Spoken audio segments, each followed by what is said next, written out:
하나님이 이스라엘 백성들을 애굽에서 해방시켜서 데리고 나온 목적은 가나안 정복을 이루기 위함이에요. 그래서 애굽에서 나온 이스라엘 백성들이 우리가 어디 가서 무엇을 해야 되는지 방향성을 잃어버리면 삶의 의미가 없는 겁니다. 그래서 이렇게 방향성을 놓친 사람들은 정탐을 할 때 안 올라간다고 이야기합니다. 그들과 우리를 비교하면 메뚜기 같은데 우리가 어떻게 올라가겠냐? 그래서 제가 지난번에 설교하면서 그런 방향성을 잃어버리고 환경 앞에 그냥 편안하게 안주하고 살려고 하는 사람들의 정체성을 메뚜기 정체성이다 이렇게 제가 표현을 했는데, 방향성을 잃어버리면 정체성 회복이 되어지지 않아요.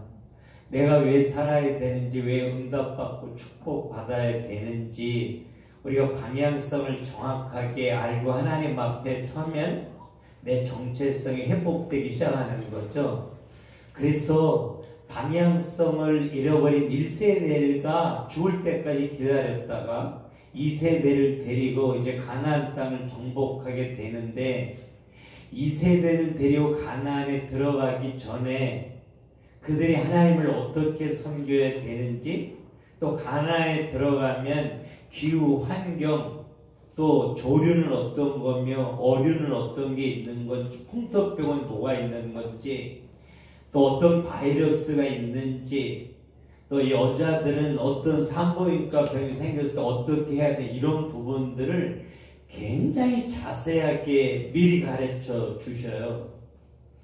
하나님은 굉장히 자상한 하나님이라는 생각을 저 굉장히 많이 하거든요. 왜냐하면 아브라함, 이삭, 야곱을 이렇게 다룰 때도 굉장히 섬세해요. 우리 부모가 우리를 이렇게 살피는 것보다 훨씬 자상하게 살피시는데, 이스라엘 백성들에게 대머리도 걱정하지 말라고 이런 것까지 하나님 말씀하시는 거 보면서 나는 정말 세밀하다.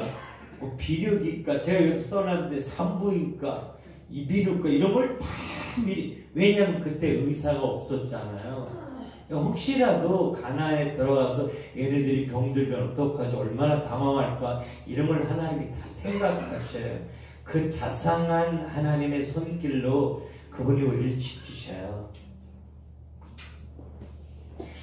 이제 그 하나님의 자상한 손길이 느껴지는 사람들이 하나님을 살피면서 살게 돼요.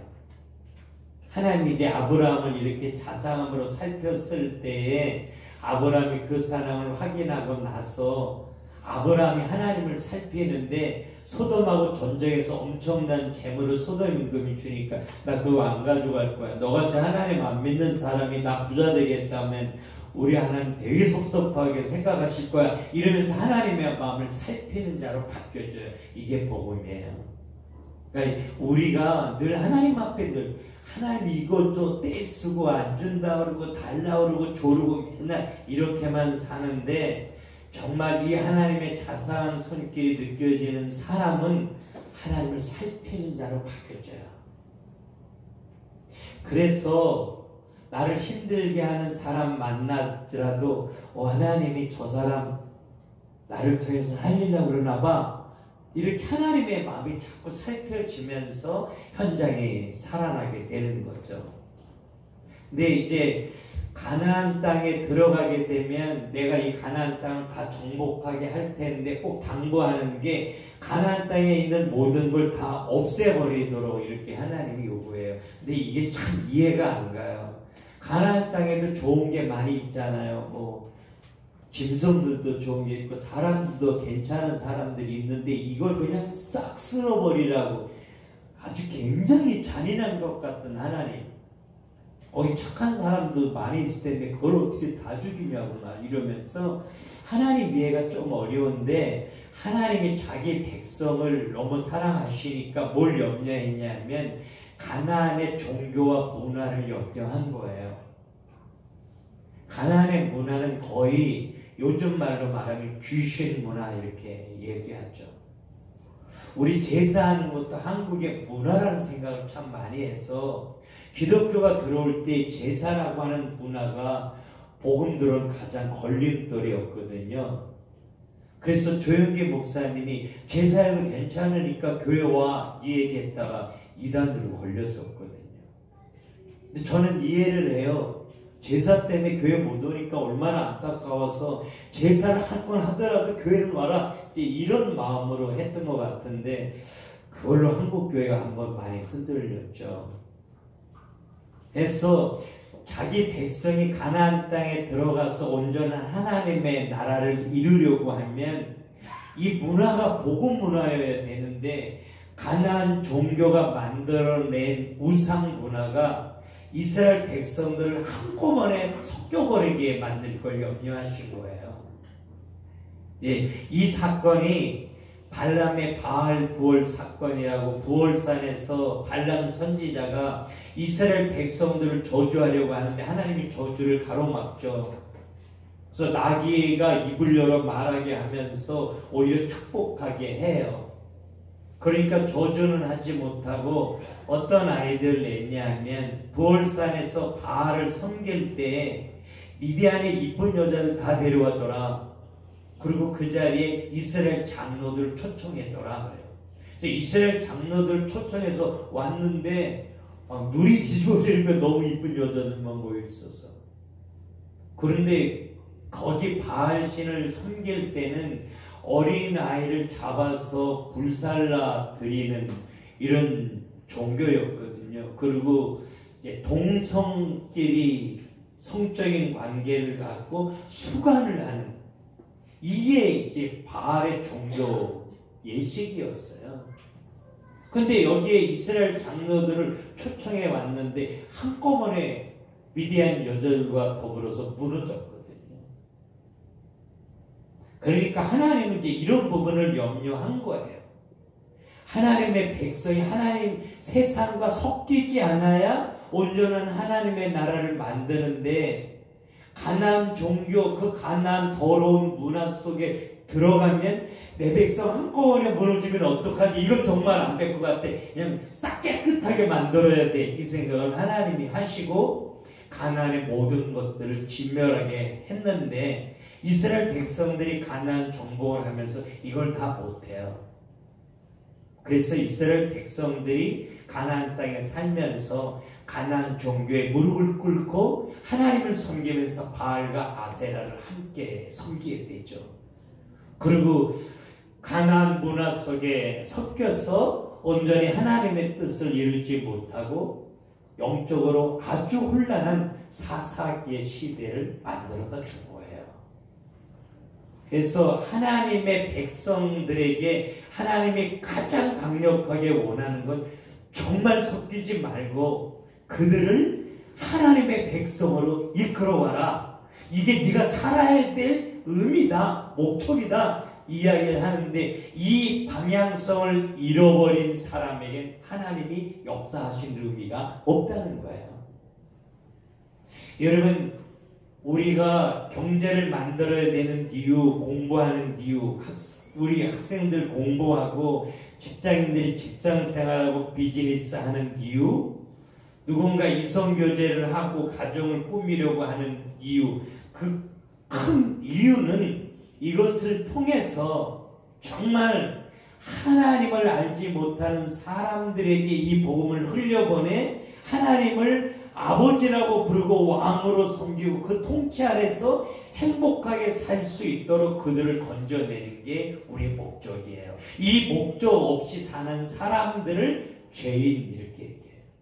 그러니까 여러분 사기치지 않고 거짓말하지 않아도 이 방향성을 잃어버리고 공부하는 학생들 죄인입니다. 그런 목적이 없이 가정을 꾸미려고 하면 그 가정은 죄인의 가정으로 출발하는 줄로 여러분들이 알아야 돼요. 하나님은 이 방향성을 가진 가정 속에 역사하시고 축복하실 테니까요. 그러니까 우리 청년들 많이 있는데 결혼하기 전에 이런 부분이 좀 정확하게 되어져서 왜 결혼해야 되는지 난 누굴 만나야 돼요 만나야 되는지, 어떤 꿈을 가져야 되는지 분명히 아는 젊은이들이 만나서 가정을 꾸민다면 전 믿어요. 그 가정을 통해서 이 세상은 살아나리라고. 우리 교회 부흥의 키는 사실 거기 있어요. 그래서 제가 요즘 이게 제자훈련 하는 이유도 이걸 좀 만들어줘야 되겠다, 이제 이런 생각을 하고 하는 거죠. 그래서 가나안 땅에 들어가기 전에 레위기 신명기를 통해서 가나안의 정보를 잘 가르쳐주고, 또 정말 창조주 하나님이, 만왕의 왕이신 하나님이 우리를 통치하기를 원하시는데 그 하나님을 어떻게 섬겨야 되는지 굉장히 세밀하게 가르쳐주고 있는데, 그게 제사라고 하는 거. 근데 구약시대의 제사가 도대체 나하고 무슨 상관이 있는지 우리가 이렇게 생각하는데, 이건 대대로 이렇게 하라고 그랬기 때문에 우리하고 상관이 있어서 하나님이 우리에게 가르쳐 주신다면, 구약의 제사와 오늘 신약의 예배는 어떠한 관계가 있는 건지, 이거 오늘 우리 시간에 잠깐 이제 공부하려고 하는데, 하나님이 제사장들에게는 옷도요, 뭐는 어떻게 하고 뭐는 어떻게 하고 굉장히 자세하게 하나님이 디자인을 하셔요. 그러니까 예배 드리는 자의 옷까지 하나님이 그렇게 신경 쓰셨는데, 우리는 앉아서 예배하는 사람도 물론이지만 여기 나와서 예배자의 그 신분으로 쓰임받는 사람들만큼이라도 정말 신경 써야 된다. 아무거나 집에서 하고 있는 것처럼 나온다라고 하면 사실 그 예배는 실패하는 거다. 그러니까 정말 예배자의 자리에 서는 사람이라면 최소한 기본적으로 옷 하나 입어도 하나님 생각하고 입어봐라.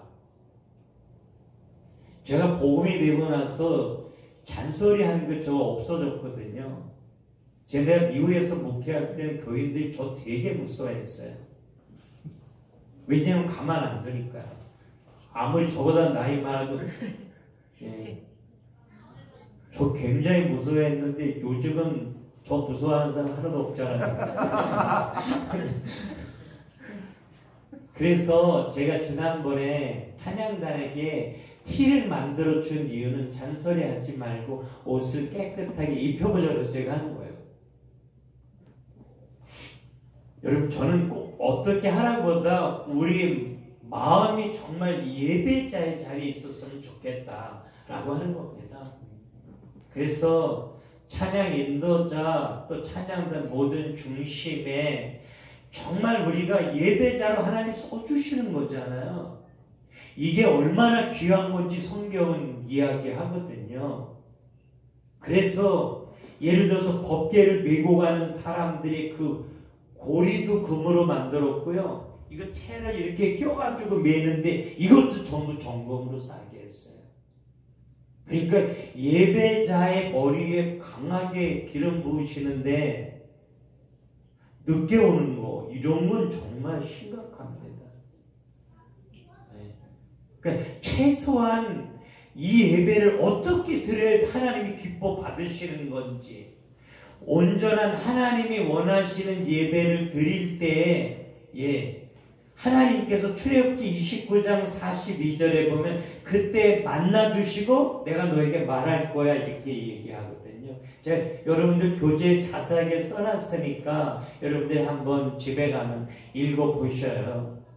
그러니까 예배하면서 하나님을 만나고 하나님의 음성을 듣지 못한다라고 하면 그 예배는 실패하는 거잖아요. 예배 실패는, 하나님의 자녀는 모든 걸 잃어버리는 거예요. 가인이 예배에 실패해서 그 인생은 완전히 무너지잖아요. 그러니까 정말 하나님의 자녀는 예배에 성공해야 된다. 그럼 성공하는 예배는 어떤 예배여야 되냐? 이거를 구약시대 제사를 통해서 우리에게 가르쳐주고 있는 거예요. 그러니까 오늘 이제 이 제사를 통해서 우리가 하나님 앞에 이 예배하는 부분들이 좀 이렇게 달라졌으면 좋겠어요. 김정은이 앞에서 졸았다고 축출해버렸잖아요. 근데 뭐 오해배우 조는 사람 대부분이잖아요. 전부 축출 대상이 이렇게 있겠죠.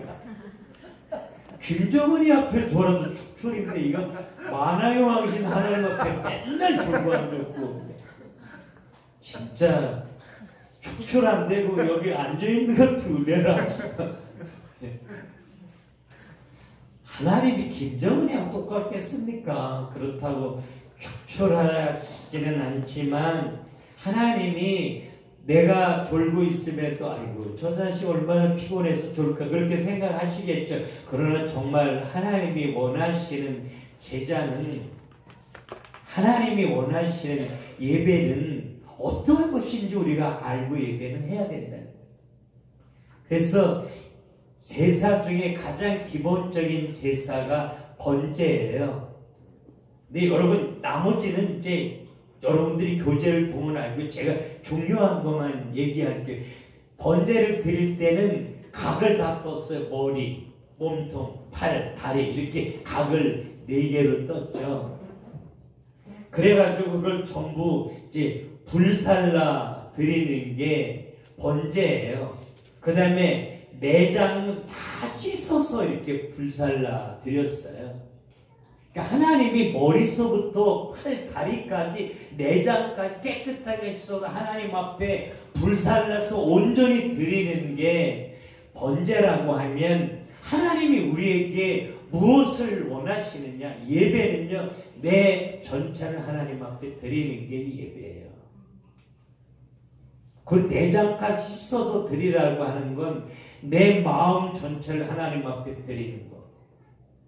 그래서 잠언 23장 26절에 사랑하는 아들은 내 마음을 내게 달라. 그러니까 여러분들이 데이트하면서 뭐 다이아도 사주고 할 거 다 해주면서 마음은 딴 데 있으면 그게 행복한 겁니까? 정말 실가락지를 껴줘도 그 사랑하는 사람 마음 전체가 내게 와 있으면 그게 행복한 거잖아요. 그러니까 하나님은 뭐 헌금을 드리는 거, 기도하는 거 이런 것도 중요하지만 예배할 때 정말 내 마음을 하나님 앞에 드리느냐, 정말 내 몸 전체를 하나님 앞에 헌신하고 싶어서 예배하냐, 하나님이 원하시는 건 이 중심을 보신다는 거죠. 그래서 여러분 예배할 때 그냥 또 예배 시간이야 이런 예배가 아니라 정말 하나님이 받으시는 그런 살아있는 예배를 우리가 드릴 수 있었으면 좋겠어요. 아멘. 그래서 예배하면서 생각은 집에 가 있고 오해 데이트하는 거 생각하고, 그래서 머리를 드리라는 건 우리 생각, 사상, 지식 이거 하나님 앞에 다 드리라는 거거든요. 그래서 번제를 통해서 하나님이 우리에게 원하시는 예배가 어떤 것인지 잘 알고, 또 그렇게 하나님이 원하시는 예배를 드릴 때 정말 하나님이 나를 만나주시고, 혜경아 내가 너 이렇게 살아 이렇게 말해주는 거, 이것처럼 축복이 어디 있어요? 우린 예배 가운데 하나님을 만나면서 행복하고 하나님의 음성을 들으면서 응답받고, 이런 예배에 성공할 수 있는 사람에게 하나님 진정한 응답과 축복의 증거를 주신다는 거죠. 하나님은 제사를 통해서 우리에게 2가지를 계시해 주는데, 이 제사를 통해서 장차 우리에게 오실 예수 그리스도를 계속 보여줘요. 2번째는 하나님을 섬길 때 어떻게 섬겨야 되는지, 이 하나님 섬기는 법을 제사를 통해서 잘 가르쳐 주고 있다.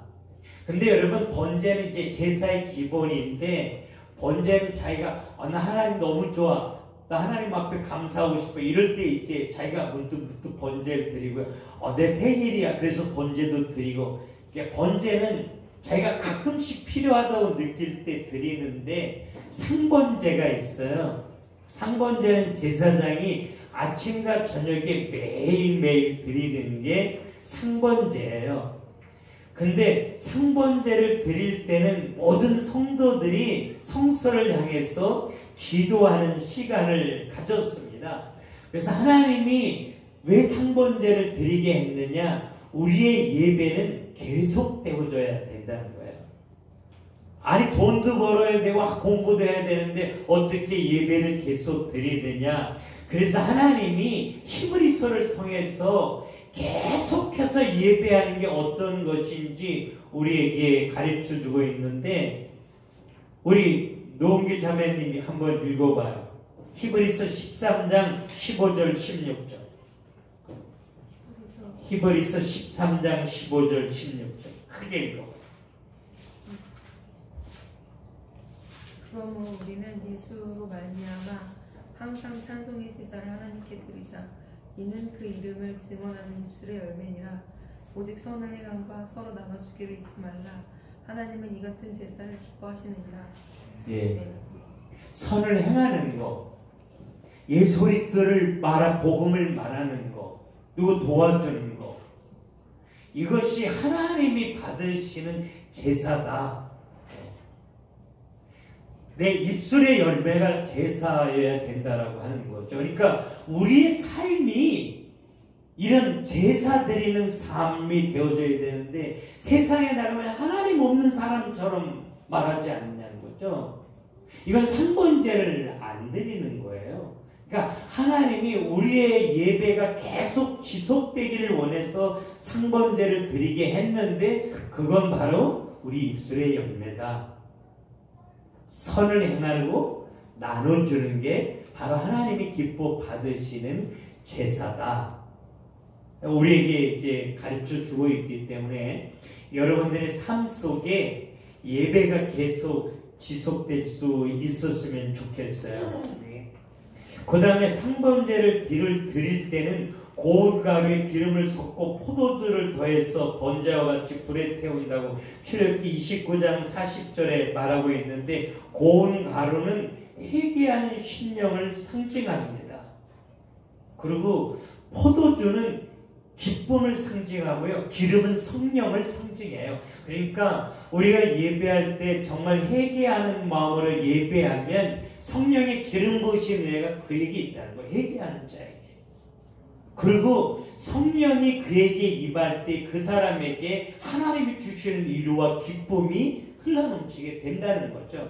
그러니까 하나님이 원하시는 제사는 정말 하나님 앞에 우리의 연약한 부분들을 내어놓고 회개하면서 이 죄까지 십자가에 끝내버리시고 날 사랑해 주시는 하나님 앞에 감사함으로 예배할 때 그 사람의 머리에 성령으로 기름 부으신 은혜를 주시고 그 사람의 심령 깊은 곳에 하나님만이 주실 수 있는 기쁨이 흘러넘치게 되는데 너는 이런 예배에 성공하는 자가 되어지길 원해.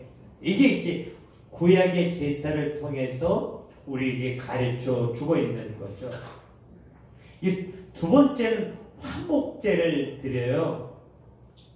화목제는 하나님과 화평과 교통을 의미하는 건데 화목제를 드리는 방법은 안수하고 잡아서 피를 제단 사면에 뿌리는 게 피예요.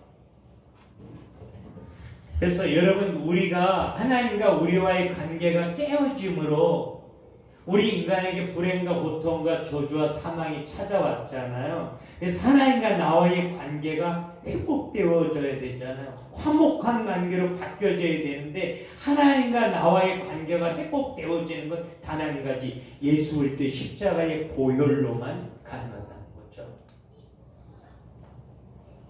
이스라엘 백성들이 애굽에서 하나님의 많은 기적을 체험하고 단 한 사람도 빠져나올 수 없었거든요. 유월절 어린 양의 피로 이스라엘 백성들이 애굽에서 해방되어졌던 것처럼 예수님이 많은 기적을 행해도 단 한 사람도 구원함을 얻을 수 없었지만 십자가 예수 그리스도의 피 흘림으로 우리가 구원받을 수 있었던 거. 그러니까 예수님의 십자가의 보혈로 하나님과 우리와의 관계가 회복되어지고 화목되어져 우리가 하나님과 더불어 사는 행복한 사람으로 바뀌어지게 되는 거다. 이 이야기를 화목제를 통해서 우리에게 가르쳐주고 있기 때문에 예배하면서 십자가의 보혈로 우리의 죄와 사망과 저주를 끝내버리시고 내 안에 함께 계셔서 나에게 사랑한다고 말씀하시고 만져주시고 이루하시고 치료해 주시고 세임 주시는 하나님 앞에 감사로 노래하는 게 예배다. 그런데 이 화목제를 드릴 때는 번제를 드릴 때 순놈만 드렸거든요. 근데 화목제를 드릴 때는 암수 구별을 두지 않은 걸 보면 많은 신학자들이 17세기에만 해도 여자에겐 영혼도 없다 이렇게 말했지만 하나님이 원하시는 건 여자들도 예수 그리스도의 보혈로 하나님과 하나 될 수 있다. 이걸 우리에게 가르쳐주고 있는 것 같아요. 근데 화목제가 번제하고 다른 게 뭐냐 하면 번제는 다 불에 태워서 드렸는데 화목제는 그걸 다 태워드리지 않고 그걸 하나님 앞에 드렸다가 제일 먼저 제사장에게 먼저 이렇게 대접을 합니다. 좋은 거. 제가 이제 미국에서 사슴 사냥하니까 영어로 텐더로인이라고 그러는데 요 등 뒤에 전혀 움직일 때 가장 연한 근육 사슴 잡으면 한 근 좀 더 나왔던 것 같아요. 2근도 채 안 나와요. 근데 정말 연해서 그 회로 먹거나 사부사부 이렇게 해 먹었었는데 가장 좋은 거는 제사장한테 먼저 이렇게 대접을 해요. 그러니까 저한테 하라는 소리가 아니라 저는 조금 있으면 이제 리타를 얼마 안 남았지만 앞으로 이 교회가 성장해 가면서 교회가 하나님 것이 아름다운 교회는 주의 종을 섬기면서 하나 되는 교회. 그러니까 여러분들이 그거 잘 해야 되는 거죠. 그러고서 그 다음에 나머지 제거를 어떻게 하냐. 하나님의 택해준 장소에 다 가족들, 종들, 레인들 다 불러앉아서 그걸 나눠 먹으면서 화목을 이뤘어요. 이게 화목제의 특징이에요. 그러니까 예배 드리고 축도 끝나기 전에 나가는 사람은 사실은 예배 드린 거 아니에요. 그건 반만 예배 드린 거예요. 진정한 예배는 예배 드리고 비빔밥 먹으면서 교제하는 거예요. 예배는. 예. 자기 바쁘다고 먼저 도망가는 거. 사실은 예배가 아닌데 큰 교회 갔어요. 여러분 그냥 뒤에 앉아있어 예배 드리다가 말씀 좋네. 그리고 집에 가는 거. 성경적으로는 굉장히 비성경적입니다. 온전한 예배가 아니라는 거예요. 그래서 정말 하나님과 나와 예배라고 하는 것을 통해서 하나 되고 하나님 만나고 하나님의 음성 듣고 잘못했다고 그러고 사랑한다고 말하고 그런 내 모습 가지고 우리 서로 교제하면서 미안해 사랑해 이러면서 손 붙잡고 하나님 보시기에 하나를 이루는 게 예배다. 이게 화목제. 그래서 하나님이 우리에게 그렇게 말씀하셨잖아요. 하나님 앞에 예배하다가 형제들과 이렇게 화목될 게 생각나면 너 예배하지 말고 이 재물 제단에다 두고 가서 화목하고 와서 예배해라. 진정한 예배는 하나님과 우리와 화목을 이루지만 나와 내 이웃과의 관계가 화목을 이루는 게 화목제예요.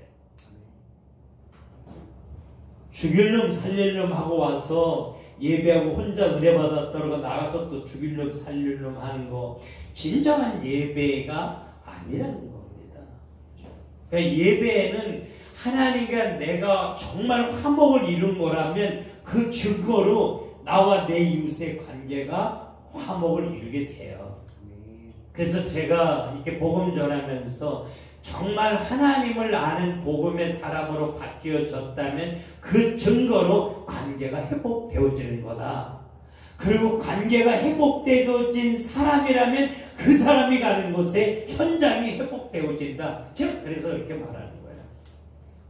난 정말 관계를 회복하고 사나? 내가 가는 곳에 현장이 살아나는가? 전혀 되어지지 않는 사람은 하나님과의 관계 회복이 예배를 통해서 더 깊이 이루어지기를 꿈꾸고 우리 기도해야 됩니다. 그러니까 여러분들이 화목제를 이제 잘 알아야 된다.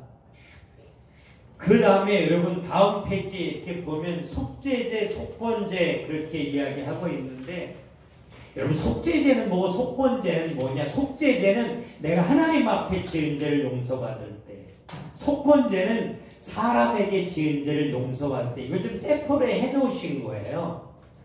그러니까 우리 10계명 보면 1계명서부터 4계명까지는 나와 하나님과의 관계, 이거 못 지켰으면 속죄제죠. 그리고 5계명서부터 10계명까지 내가 이거 안 됐네? 그러면 속건제를 드린 거예요. 근데 엄격하게 말하면 내가 김정래 씨 힘들게 하면 내가 이 사람한테만 죄 짓는 게 아니라 목사가 하나님 앞에 죄 큰 죄 짓는 거죠. 그래서 어떤 면에서는 속죄제, 속건제가 잘 구분이 안 되기 때문에 이걸 그냥 하나로 특별하게 구분 없이 드리게 된 거예요.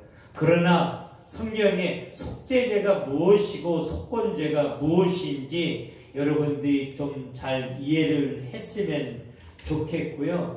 그 다음에 제물의 종류를 보면 제사장이나 이스라엘 백성 전체가 죄를 졌을 땐 송아지를 드렸고, 족장은 뭐냐면 그 가문의 최고 리더예요.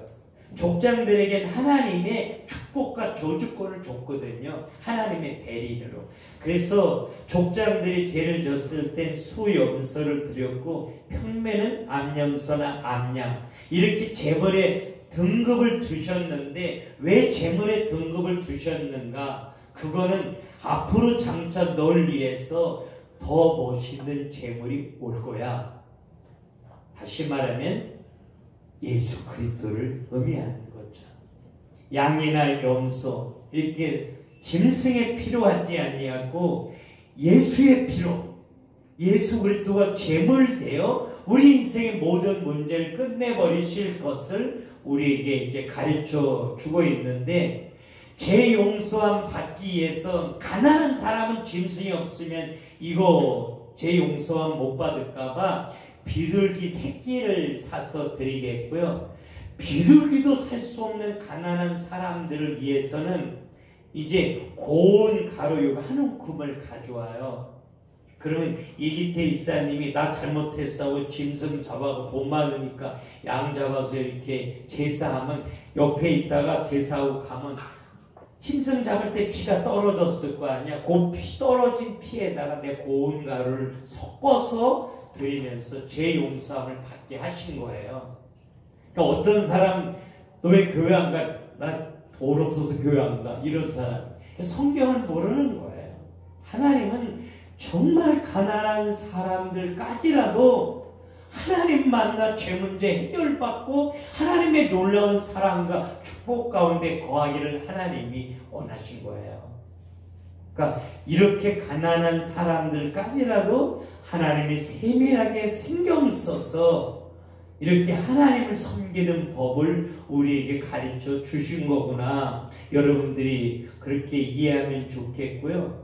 속죄제, 속건제, 이 제물을 드리는 방법은 내장하고 똥까지. 여러분 짐승 잡아봤어요? 제가 얼마 전에도 이제 여주에 가서 오골개, 이 새까만 닭을 여주 할아버지 목사님이 전화 와서 이 사모한테 몸도 안 좋은데 내가 오골개를 하나 가서 구해왔는데 이걸 가져가라.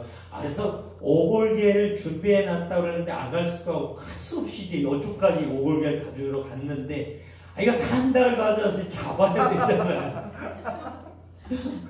나보고 이걸 가져가서 잡으래. 이걸 나중에 어떻게 아빠한테 잡냐 그래서 이제 제가 이제 거기서 오골개를 잡는데, 오골개, 이게 닭을 잡는 게 쉽지 않잖아. 뭐 잡아본 사람 있는지 모르지만 날개 쭉지를 꺾어가지고 날개를 딱 누른 다음에 두 발을 딱 잡고 가장 고통 없이 빨리 피 흘려. 이게 쉽지 않아요. 근데 딱 잡을 때 제일 먼저 짐승을 잡아본 사람이 알아요. 똥을 쌉니다. 그 똥을 물씩 던져서 난 버렸어요. 근데 하나님이 그 똥을 봤다. 그래서 그것을 진밖에 하나님이 이렇게 가져가서 불살라버려요. 똥까지 불살라버려요. 근데 이 진 밖에는요 저주받은 곳이에요. 그래서 미리암이 이렇게 반역했을 때 하나님이 문둥이가 되게 하시고 진 밖에 일주일을 갇혀 살게 해요. 다시 말하면 예수 그리스도가 저주받아 십자가에 달려 돌아가실 것을 이 제물을 통해서 우리에게 가르쳐 주시는 거예요. 내가 저주받아야 될 건데 죄 없으신 예수 그리스도가 너의 저주를 대신 짊어지고 진 밖에서 저주받아 죽음으로 너와 나와의 관계는 재산받고 회복되어 네가 새 생명 얻을 수 있는 거야. 이거를 지금 가르쳐 주는 거예요. 그래서 우리가 예배하면서 내가 저주받아야 될 인생인데 죄 없으신 예수 그리스도가 십자가에서 저주받아 죽어주심으로 내 죄와 사망과 저주는 끝나버렸다. 할렐루야. 이게 붙들려서 예배하는 거예요. 예배해도 맨날 돈 한 푼도 안 생기고 이런 거 예배하잖아요. 예배해도 변하는 거 하나 없고 남편은 질질이 못나게 계속 속이나 썩히고 예배에 무슨 소용이 있냐. 이게 아니라는 거예요. 그런 게요. 예배는 내가 저주받아 진 밖에서 죽어야 될 그런 인생인데 네 대신 이 예수 그리스도가 똥이 태워진 그 저주받은 그곳에 서서 너를 위하여 죽어주지 않았냐. 네가 그 은혜 아니야. 그래서 그 은혜 그 사랑 감격을 가지고 하나님 앞에 I love you 하는 게 제사라는 거예요. 여러분 구약시대 제사 굉장히 중요합니다. 여러분들이 예배가 달라져야 돼요.